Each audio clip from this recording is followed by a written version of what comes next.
And I wanted to say really quick that I usually, when I get the families ahead of time, most of the time now, and occasionally, afterwards, and I haven't seen them before the procedure, I like to tell families that doing this procedure is not like a quick fix. So I tell them very rarely, like maybe 5% of the population that I've ever worked with in the oral tie community is what I consider to be like a light switch baby. And by light switch baby or a light switch toddler, it's like you get the procedure done and everything's great.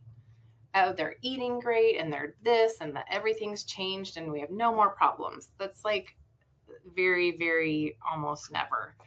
Um, and if they do tell me that and they say, oh, we can cancel our next appointment, everything's great, that fixed it. I'm just so glad we did that, whatever.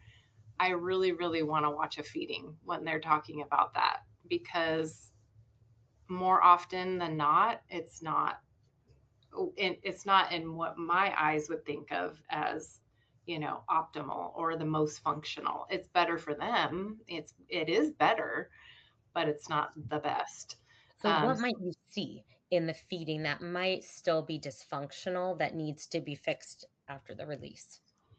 So there's definitely most likely lingering tension around the mouth. Um, Floor of the mouth, usually has some work that still needs to be done.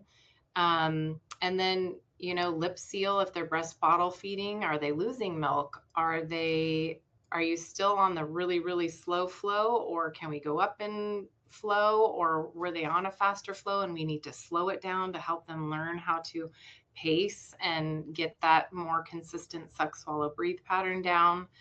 Um, are they pulling off and coughing because they can't manage the flow now that the tongue, if this is post procedure, the tongue is weak and we need to work on gaining strength and endurance?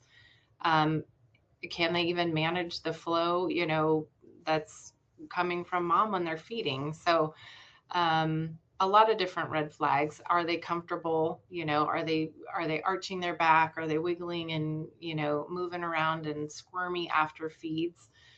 Is this a new symptom or was this there before and you're still seeing it? So lots of things to kind of keep track of. And most of these symptoms that they had before they don't just go away right afterwards.